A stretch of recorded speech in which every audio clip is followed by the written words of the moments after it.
नमस्कार दोस्तों, मैं अमित जैन शास्त्री आज आप सभी को स्वर संधि के बाद अब व्यंजन संधि पढ़ाऊंगा।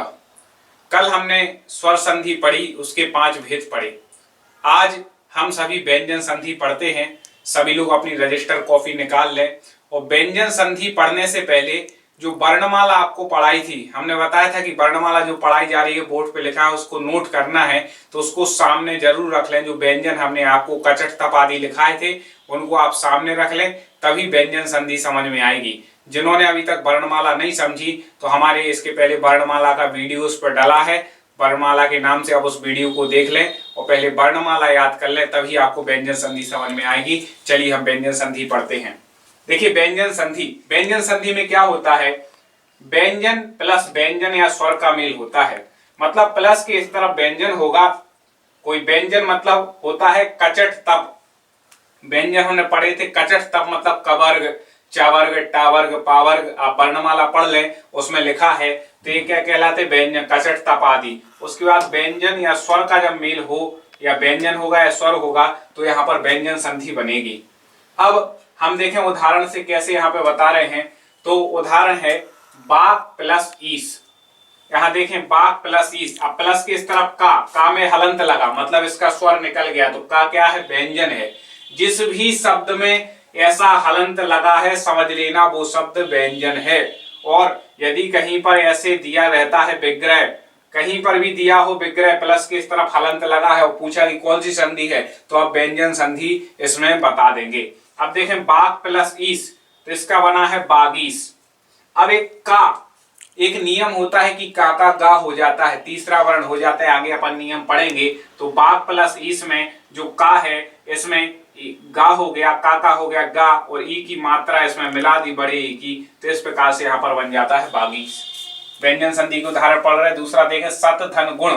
तो ता का तीसरा वर्ण होता है दा, तो ता का हो गया दा और गुण मिला दिया, तो इस प्रकार से सदगुण। तो हम देखें प्लस के इस तरफ व्यंजन है और इस तरफ स्वर या व्यंजन में से कुछ होना है। प्लस के इस तरफ ई स्वर है और इस बार प्लस के इस तरफ ई व्यंजन है। तो प्लस के इस तरफ व्यंजन हो और इस तरफ स्वर या व्यंजन में से कुछ हो, तो वहां पर व्यंजन संधि होती है। इसके कई सारे नियम हैं। कुछ नियम हम आपको यहाँ बताएंगे और कुछ नियमों की प्रैक्टिस आपको स्वयं, आपके पास जो भी पुस्तक उपलब्ध हो उससे स्वयं करें, समझने का प्रयास करें। और जो चीज समझ में ना आए तो कमेंट में आप अपना क्वेश्चन वीडियो के कमेंट में डाल दें, जिससे हम आपको उसका उत्तर दे सकें। अब देखें नियम एक है कि इसको समझना है थोड़ा, हमने बिल्कुल शॉर्ट में लिख दिया है। इसका नियम की परिभाषा ये बनेगी कि वर्ग का पहला वर्ण, इसके बाद कोई स्वर आए या उसी वर्ग का तीसरा चौथा वर्ण आ जाए, या फिर देखें यहाँ पर इस नियम को समझ ले। वर्ग का पहला वर्ण प्लस के इस तरफ होगा, उसके बाद स्वर या उसी वर्ग का तीसरा चौथा वर्ण। अब ये वर्णमाला आप पढ़ लें, वर्णमाला सामने रख लें। कचट तब जो 25 स्पर्शी व्यंजन है उनको सामने रख लें। वर्ग का तीसरा वर्ण, जैसे का वर्ग का तीसरा वर्ण है गा, चा वर्ग का तीसरा वर्ण है जा, इस प्रकार से। और चौथा वर्ण और या वा रा ला, इन्हें अंतस्थ कहते हैं, अंतस्थ व्यंजन। या वा रा ला ए आ जाए, मतलब प्लस के इस तरफ वर्ग का पहला वर्ण होना चाहिए और इस तरफ ये सब कुछ इनमें से कुछ हो, तो जो वर्ग का पहला वर्ण है वो तीसरे वर्ण में परिवर्तित हो जाता है। प्लस के इस तरफ जो वर्ग का पहला वर्ण था और यदि प्लस के इस तरफ ये आते हैं तो वो तीसरा बन जाता है। उदाहरण में देख लें, दिग धन अंबर। अब देखें यहाँ पर नियम है कि प्लस के इस तरफ पहला वर्ण आना चाहिए। तो का क्या है, पहला वर्ण है किसी वर्ग का वर्ग का पहला वर्ण का है, और इस तरफ स्वर आ जाए या उसी वर्ग का कुछ, तो यहाँ पर आ के आ गया है, स्वर आ गया है, ये स्वर आ गया है और ये पहला वर्ण आ गया है। तो यहाँ पर कौन सी संधि होगी, व्यय। अब यहाँ पर नियम बताए कि उसी वर्ग का बराबर क्या होता है, तीसरा वर्ण हो जाता है। तो अब देखें तीसरा वर्ण हो जाएगा, का तीसरा वर्ण क्या है, का खा गा। तो का क्या हो जाएगा, गा। तो दिग धन अंबर, तो क्या बन जाएगा, दिगंबर। इसी प्रकार से षडानन में देखें, सट प्लस आनन। अब देखें यहाँ पर टा का यहाँ पर तीसरा करना है, टा ठा डा, तो यहाँ पर सट का हो जाएगा सडा, और बड़ा आ इसमें मिला देंगे डा, तो सडा नन, इस प्रकार से यहाँ पर बन जाएगा। इसके बाद देखें आज प्लस अंत, यहाँ पर चा पहला वर्ण है किसी वर्ग का, चा वर्ग का पहला वर्ण है, इसके बाद स्वर आ रहा है या, तो इसको चा का तीसरा वर्ण होता है जा, तो हो जाएगा अज, और अंत तो क्या हो जाएगा, अजंत। इस प्रकार से यहाँ पर अजंत यह बन जाएगा। इसके बाद देखें सुप प्लस अंत, यहाँ पा वर्ग का पहला वर्ण है, उसके बाद स्वर है, इसलिए पा का पा फा बा तीसरा वर्ण हो जाएगा तो बन जाएगा सुबंत। इस प्रकार से आप इनके कई उदाहरण जो भी आपकी किताब में दे हो उनकी प्रैक्टिस कर लें। इसमें प्लस के इस तरफ पहला वर्ण होना चाहिए किसी वर्ग का, आप देखेंगे किसी वर्ग का पहला वर्ण जहां पे आपको दिख जाए तो उसको तीसरे में परिवर्तित करना है। इस प्रकार इसका ध्यान रखें। दूसरा उदाहरण, दूसरा नियम देखें। इस दूसरे नियम में क्या होगा, स्पर्शी व्यंजन और उसके बाद अनुनासिक व्यंजन आ जाए। अनुनासिक व्यंजन अपन ने पढ़े थे, जो वर्ग का पंचम वर्ण होता है, यम गण नम, जैसे पा वर्ग का पंचम वर्ण है मा, इस प्रकार से, और का वर्ग का पंचम वर्ण है इंगा, टा वर्ग का पंचम वर्ण है ना। इस प्रकार से जो अनुनासिक मतलब पंचम वर्ण होता है, तो यमगणनम में से यदि कुछ आता है और उसी वर्ग का पांचवा वर्ण वह बन जाता है। इस तरफ स्पर्शी व्यंजन, स्पर्शी व्यंजन मतलब कचट तप में 25 जो शब्द आते हैं, कचट तप में जो 25 वर्ण आ रहे हैं वो सब क्या कहलाते हैं, स्पर्शी व्यंजन। वर्णमाला विशेष रूप से आप हम फिर निवेदन कर रहे हैं कि वर्णमाला आप पहले पढ़ लें, उसको सामने लिख करके बैठे, तभी व्यंजन संधि समझ में आएगी। इसलिए वर्णमाला का वीडियो देख लें जिन्होंने ना देखा हो, समझा ना हो।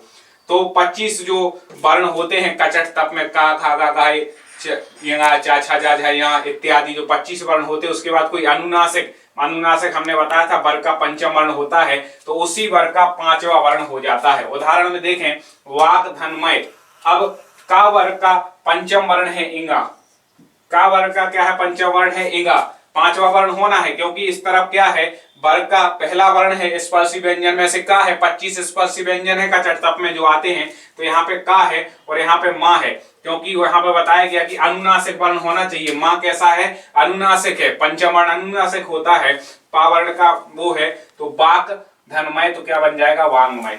ऐसे यहाँ पर देखें उत धनमत, अब जो ता है वह किसी वर्ग का पहला वर्ण है या फिर स्पर्शी व्यंजन है ता, और इसके बाद मां आ रहा है तो क्या हो रहा है उन्मत्त, ता का ना हो जाएगा, ता था दा धा ना, पंचम वर्ण यहाँ पर हो जाता है। तो इस प्रकार से स्पर्शी व्यंजन और अनुनासिक यदि मिलते हैं यमगण नम आदि, तो उसी वर्ग का पांचवा वर्ण हो जाता है। ये स्पर्शी व्यंजन जो होगा उसी वर्ग का पांचवें वर्ण में परिवर्तित हो जाएगा, जैसे का पांचवें वर्ण में इंगा में परिवर्तित हुआ और ता पांचवें वर्ण में ना में परिवर्तित हुआ। अगला उदाहरण देखें, स्वर के बाद यदि छा आ जाता है, प्लस के इस तरफ स्वर होना चाहिए और इस तरफ छा होना चाहिए, तो उस छा में आधा चा जुड़ जाता है। प्लस के इस तरफ स्वर हो इस तरफ छा हो, तो जो छा है उसमें आधा चा अपन को जोड़ देना है। जैसे उदाहरण देखें परी प्लस छेद, अब प्लस के इस तरफ क्या है स्वर है, स्वर कैसे है, परी में, परी को यदि हम तोड़ते हैं तो पा रा और ई आता है, यदि हम इसको तोड़ते हैं तो पा रा और ई की मात्रा है, ई की मात्रा बाद में लिखी जाती है, तो ई क्या है स्वर है, और इसके बाद छा आ रहा है, तो स्वर के बाद यदि छा आए तो उस छा में आधा चा जुड़ जाता है, तो परी और छा में आधा चा जोड़ देंगे तो परिच्छेद इस प्रकार से बन जाएगा। दूसरा देखें पद प्लस छेद, यहाँ पर पद शब्द है, इसके दा में एक पद पूरा है, दा में आ छुपा हुआ है और आ के बाद छा आ रहा है, तो पद धन छेद, तो इसमें आधा चा जोड़ देंगे तो हो जाएगा पदच्छेद। तो हमें देखना है कि प्लस के इस तरफ स्वर हो और इस तरफ यदि छा है तो उसमें आधा चा जोड़ दिया जाता है। अगला नियम देखें ह्रस्व स्वर, ह्रस्व स्वर है वर्णमाला पढ़ाया था आ ई उ और री, तो आ ई उ और री ये ह्रस्व स्वर हैं, या बड़ा आ जाए, प्लस के इस तरफ ह्रस्व स्वर आ ई यू या बड़ा आ जाए और उसके बाद प्लस के बाद छा आ जाए तो उसमें भी आधा चा जोड़ दिया जाता है और ऐसे उसको लिखते हैं। फिर से देखें यहाँ पर उदाहरण देखें स्वाधन छंद, अब देखें यहाँ पर उदाहरण में स्व में आ छिपा हुआ है, क्योंकि इस वा पूरा है तो इसमें मतलब आ छिपा हुआ है, इसके बाद छा आ रहा है, प्लस के इस तरफ स्वर है आ और इस तरफ छा है तो इसमें आधा चा जोड़ देंगे तो स्वच्छंद बन जाएगा। ऐसे विच्छेद में देख लें बी प्लस छेद, तो बी जो है इसमें आधा चा जोड़ देंगे क्योंकि यहाँ पर ई आ रहा है और छेद तो बन जाएगा विच्छेद। इस प्रकार से यहाँ पर स्वर संधि के बहुत नियम हैं, कुछ नियम हम यहाँ पर पढ़ेंगे, कुछ को आपको घर पे भी प्रैक्टिस करनी है। जो नियम अभी आपको यहाँ पर बताए गए और आगे बताए जा रहे हैं उनकी प्रैक्टिस भी करते जाएं। यहाँ पर हम आपको शॉर्ट में नियम आगे बता रहे हैं। अगला नियम पांचवा नियम है, देखें पांचवें नियम में क्या बताया कि माँ के बाद प्लस के इस तरफ माँ हो और इस तरफ अंतस्थ, अंतस्थ मतलब यारा लावा, और ऊष्म, ऊष्म मतलब सा हा, तो प्लस के इस तरफ क्या होना चाहिए माँ और इस तरफ अंतस्थ या ऊष्म हो तो माँ का अनुस्वार होता है। अनुस्वार मतलब ऐसी बिंदी, यहाँ पर ऊपर शब्द में माँ की जगह बिंदी आ जाती है।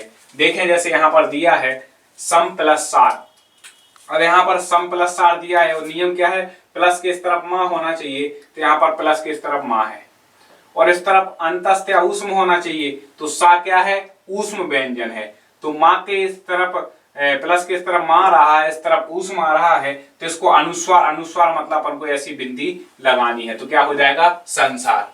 दूसरा उदाहरण देखें यहाँ पर समधन योग, अब माँ के बाद क्या आ रहा है, या वाला क्या है, अंतस्थ है, तो या आ रहा है, तो इसका माँ का क्या हो जाएगा, अनुस्वार, अनुस्वार मतलब बिंदी, तो क्या बन जाएगा, समधन योग बराबर संयोग। इस प्रकार से नियम होता है। दूसरा नियम देखें कि इसके अगला नियम माँ संबंधी छठवां नियम है, माँ के बाद माँ आ जाए, मतलब प्लस के इस तरफ भी माँ हो इस तरफ भी माँ हो तो कोई परिवर्तन नहीं होगा, इन दोनों को ही आपस में मिला देंगे। जैसे सम प्लस मान, तो क्या हो जाएगा, सम्मान। यहां देखें कोई परिवर्तन नहीं किया गया, ये आधा माँ था और ये पूरा माँ था, इन दोनों को मिला दिया, तो इस प्रकार से क्या बन गया, सम्मान।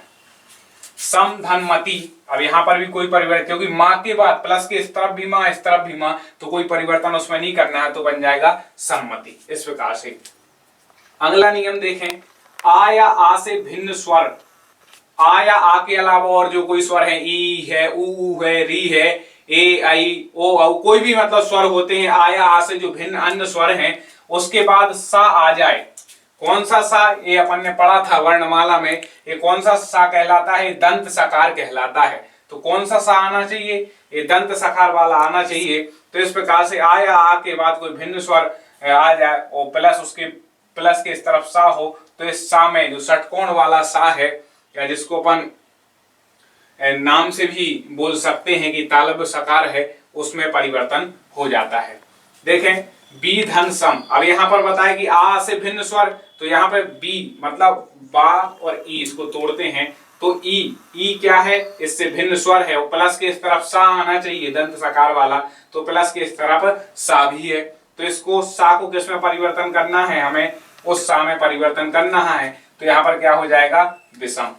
ऐसा ही सुधन समा, इसमें ऊ है, सा और ऊ, तो इससे भिन्न स्वर है, प्लस के इस तरफ भिन्न स्वर है और इस तरफ सा है, तो इस सा को अपन को इस सा में परिवर्तित करना है, तो बन जाएगा सुषमा। अब कुछ मान लो हमें नियम भी याद नहीं है, तो भी हम इन चीज को समझ सकते हैं। अब कहीं मान लो विग्रह होकर के दिया है शब्द, मान लो इसी को नियम को पढ़ लें, अब दिया है सम प्लस मान, अब यहाँ कुछ नहीं लिखा, आप समझ लें। अब आपको ऑप्शन में दिए हैं 4 शब्द, तो आप अपने आप समझ जाएंगे कि सम प्लस मान को मिलाएंगे तो सम्मान शब्द बनेगा, और सम्मान कैसे लिखा जाता है ये आना चाहिए बस। अब यहाँ पे देखा बी धन सम, अब विषम यदि इसको डायरेक्ट मिला रहे तो आंसर गलत हो जाएगा, और यदि और दूसरे सा से मिला रहे हैं शक्कर वाले तो भी गलत हो जाएगा। तो जो ऑप्शन में अपने आप यदि विग्रह दिया है तो उसको कर लेते हैं। हमें परेशानी कब आती है, जब संधि दी हो, अब इसका विग्रह करना है, तो अपन यहाँ पर नियम को याद फिर अपन को करना पड़ता है कि बी के बाद ए वाला सा आता है, तब इस सा में परिवर्तन हुआ है। इस प्रकार से हमें देखना है। अगला नियम देखें, माँ के बाद प्लस के इस तरफ माँ हो, इस तरफ का से लेकर के माँ तक कोई भी जो स्पर्शी व्यंजन आपको 25 पढ़ाए थे कचट तप में जो आए थे, का से लेकर के माँ तक कोई, प्लस के इस तरफ माँ होना चाहिए, इस तरफ का से लेकर के माँ तक कोई भी व्यंजन हो तो वह पंचम अक्षर में परिवर्तित हो जाता है। उसी वर्ण का क्या हो जाएगा, पंचम अक्षर में जो क्या है वो परिवर्तन हो जाएगा। जैसे यहाँ पर देखें सम धन कलन, तो क्या बन जाएगा इसका संकलन। यहाँ पर नोट नहीं कर पाए, आप यहाँ पर नोट कर पाए, नोट कर लें, सम धन कलन का बन जाएगा संकलन। तो माँ किस में परिवर्तित हो गया, पंचम वर्ण में परिवर्तित हो गया है। यहाँ पर देखें सम धन चय, तो क्या हो गया है संचय, इसको मतलब पंचवर्ण या अनुस्वार भी कह सकते हैं कि यहाँ पर अनुस्वार में परिवर्तित हो गया। अनुस्वार मतलब बिंदी में इस प्रकार से परिवर्तित हो गया है, तो सम धन चय तो क्या हो जाएगा संचय। अगला नियम देख लें, ये कुछ इंपॉर्टेंट नियम, इसको ध्यान से देखें। री रा और सा के बाद ना आ जाए प्लस के इस तरफ री, रा और सा होना चाहिए, प्लस के इस तरफ जो शब्द है उसमें ना होना चाहिए, तो ना का ना को णा हो जाता है, ईणा में परिवर्तन। जैसे देखें प्राधनमान, अब प्रा में पा है और रा है, और इसके इस तरफ माँ के बाद क्या है, ना है, तो हमें किसको परिवर्तन करना है, ना को। हमें प्लस के इस तरफ ये देखना है कि इस तरफ वाले शब्द में ना होना चाहिए, तो यहाँ पे ना में परिवर्तन किसमें कर देंगे अपन, ना में, तो क्या हो जाएगा, प्रा ए प्रा ही रहेगा, माँ और ना का ना हो जाएगा, तो बन जाएगा प्रमाण। जैसे यहाँ पर देख लें भूस धन अन, यहाँ पर देखें भूस धन अन, तो क्या हो जाएगा, भूषण। भूस यहाँ पर दिया है, ये वाला सा यहाँ पर दिया है, यहाँ पे बताया कि री रा और सा में से कुछ होना चाहिए, तो प्लस के इस तरफ सा दिया है, इस तरफ ये वाला ना दिया, तो ना को णा में परिवर्तन कर देंगे, तो इस प्रकार से हो जाएगा भूषण। यदि किसी को नियम समझ में भी नहीं आते तो भी हम व्यंजन संधि को पहचानने के आसान तरीके अभी हम आपको बताने जा रहे हैं, तो उसको भी आप सुने और आप साधारण तरह व्यंजन संधि पहचान जाएंगे। हम अगला नियम पढ़ते हैं। ता के बाद यदि चा और छा आ जाए तो ता का चा हो जाता है। ता के बाद यदि चा और छा आ जाए तो ता का चा हो जाता है। देखें यहाँ पर प्लस के इस तरफ ता है, आधा ता होना चाहिए, और इस तरफ चा है, तो उत प्लस चारण, तो इसका बन जाएगा उच्चारण। ता का भी अपन को क्या करना है, चा करना है। उत प्लस चारण बराबर उच्चारण। आप जब भी व्यंजन संधि की अधिकतर उदाहरण मिलेंगे उनमें विग्रह होगा, तो इसके इस तरफ जो है हलंत का चिन्ह मिलेगा, क्योंकि व्यंजन आएगा कोई ना कोई। फिर इसके बाद सत धन चरित, तो बन जाएगा सत चरित। ता के बाद चा आ रहा है तो ता का भी चा करना है, तो सत प्लस चरित बन जाएगा सत चरित। अगला नियम देखें, ता के बाद यदि जा या झा आ जाए, ता के बाद प्लस के इस तरफ ता हो किसी शब्द में और इस तरफ शुरू का पहला जा या झा हो, तो ता का जा हो जाता है। जैसे देखें सत धन जन, अब ता के बाद जा आ रहा है तो इसका भी क्या हो जाएगा, जा, तो हो जाएगा सज्जन। ऐसे ही उत प्लस ज्वल, तो ता के बाद जा आ रहा है तो बन रहा है उज्ज्वल। उज्ज्वल को एक बार देख लें, कई बार उज्ज्वल शब्द एक ऐसा है जो अधिकतर एग्जाम में पूछा जाता है, या तो संधि के लिए पूछा जाएगा या फिर शुद्ध वर्तनी के लिए पूछा जाए कि उज्ज्वल लिखा कैसे जाता है। तो कई लोग इसमें गलती करके आते हैं। आज यहाँ पर देख लें कि उज्ज्वल कैसे लिखना है। उ फिर आधा जा, फिर आधा जा, यहाँ भी अशुद्ध ही लिख चुका है, ऐसे आधा जा, फिर वा और फिर ला। इस प्रकार से उज्ज्वल शब्द ये शुद्ध है। इसमें दो आधा जा आते हैं, क्योंकि संधि में भी देखें आधा ता के बाद आधा जा आ रहा है, तो आधा ता के बाद यदि जा आ रहा है तो आधा जा करना है, तो यहाँ पर भी आधा जा हो जाएगा, यहाँ पर भी आधा जा, तो उज्ज्वल इस प्रकार से लिखा जाएगा। उत धन ज्वल, उ फिर आधा जा, फिर आधा जा, फिर वा और फिर ला। इस प्रकार से यहाँ पर उज्ज्वल लिखा जाएगा, इस बात का विशेष ध्यान रखें। इसके बाद इसके उदाहरण देखें कि ता के बाद यदि ला आता है, ता के बाद यदि ला आता है, अगला नियम देख लें, तो ता का भी ला हो जाता है। जैसे देखें उत प्लस लास, तो हो जाएगा उल्लास। ता के बाद ला आ रहा है इसलिए ता का भी ला हो जाएगा। तत् प्लस लीन बराबर हो जाएगा तल्लीन। इस प्रकार से हमने यहाँ पर व्यंजन संधि के नियम पढ़े। कुछ और नियम है या यहाँ पर कोई पढ़ाने में छूट गए हो तो आपके पास जो भी पुस्तक हो जिसमें संधि हो, आप उसमें से वो नियम देख लें, वो पढ़ लें, और जो समझ में नहीं आया वो प्रश्न भी पूछ सकते हैं। अब देखें, ये तो व्यंजन संधि के हमने नियम पढ़े, और भी नियम होंगे, अलग अलग प्रकार के नियम हैं। हमें मान लो इतना समझ में नहीं आ रहा है, तो यदि शॉर्ट में समझना है कि व्यंजन संधि वास्तव में पहचाने कैसे कि किस शब्द में व्यंजन संधि है, या किस विग्रह को हमें व्यंजन संधि बना करके संधि करनी है, क्योंकि संधि मतलब होता है जोड़ना और विग्रह मतलब होता है उनको अलग अलग करना। जैसे मान लो ये दिया चित्त धनमयते विग्रह है और चिन्मय इसकी संधि है, तो इस प्रकार से हम इसकी शॉर्ट ट्रिक में पहले देख लें कि व्यंजन संधि में प्लस, जो बीच का प्लस का चिन्ह रहता है, इसके पहले कोई ना कोई व्यंजन होता है।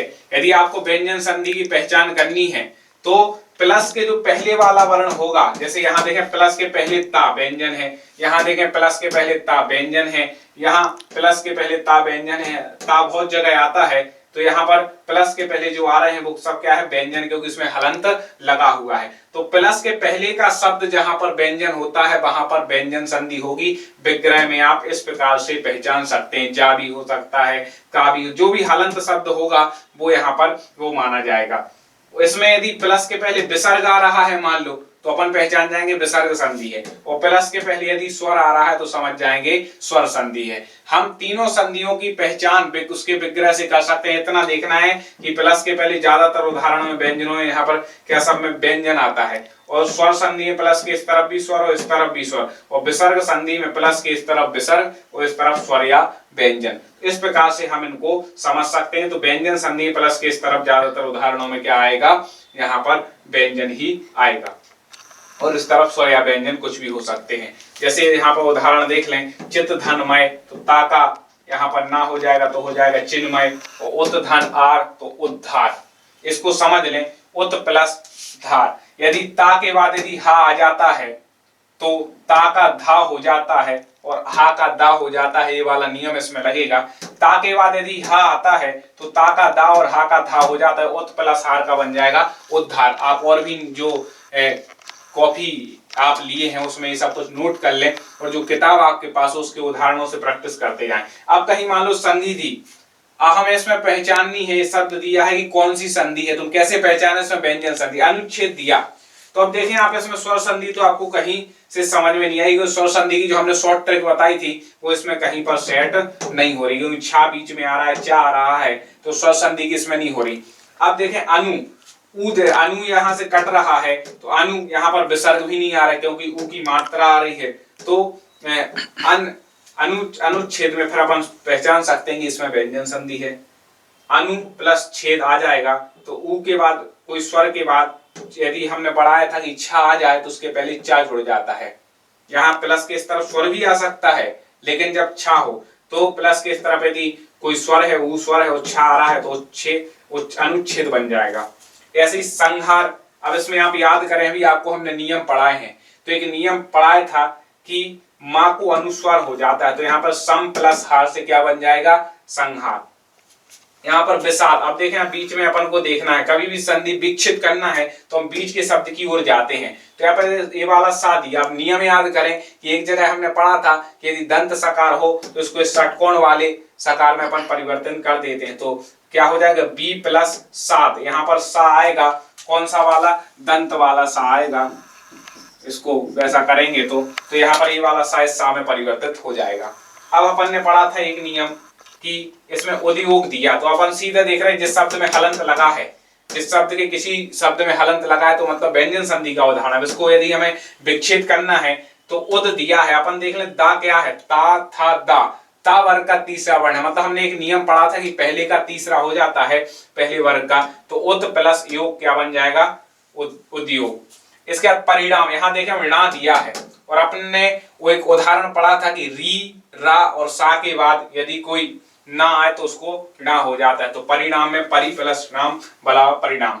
अब जगन्नाथ, यहाँ पे देखें ता वर्ग का ता था दाधा ना, ता वर्ग का यहाँ पर ना होता है, अपन यहाँ बीच में ना दिख रहा है तो अपन इसका पहला वर्ग देख लें तो जगत प्लस नाथ तो हो जाएगा जगन्नाथ। संरक्षक में अम की बिंदी है, इसे हम समझ जाएंगे सम प्लस रक्षक संरक्षक। ऐसी सद्भावना में सत प्लस भावना सद्भावना, और उड्डयन में उड प्लस डयन तो क्या बन जाएगा, उड्डयन। तीसरा वर्ण हो जाएगा टा ठा डा, तो उड्डयन, उत प्लस डयन, उट प्लस डयन उड्डयन यहाँ पर बन जाएगा। उत ता रहेगा, इसको देख लें एक बार, उत प्लस डयन।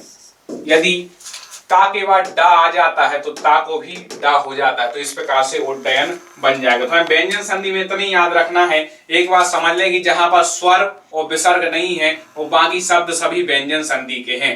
आप तो इतना समझ जाएंगे कि किस में, अभी जब हम विसर्ग संधि और पढ़ लेंगे अगले वीडियो में तो आप अपने आप समझ जाएंगे कि यहाँ पर विसर्ग संधि है, यहाँ पर व्यंजन है। या व्यंजन यदि आपको कठिन लगे तो विसर्ग और स्वर को अच्छे से पढ़ लें, बाकी जिन उदाहरणों में नहीं है तो वहां पर फिर व्यंजन संधि होगी। यहाँ पर आप इससे समझ ही जाएंगे, जहां पर विग्रह दिया होगा कि प्लस के इस तरफ ज्यादातर इसमें व्यंजन आते हैं और इसको इस प्रकार से करना है। नियम जो पढ़ा है उनको विशेष याद रख लें, वर्णमाला का ज्ञान जरूर कर लें।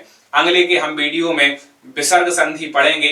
आप हमारे चैनल को सब्सक्राइब जरूर करें जिससे हम आगे की वीडियो आप तक पहुंचा सकें। अगली बार हम सभी विसर्ग संधि का ज्ञान करेंगे। धन्यवाद।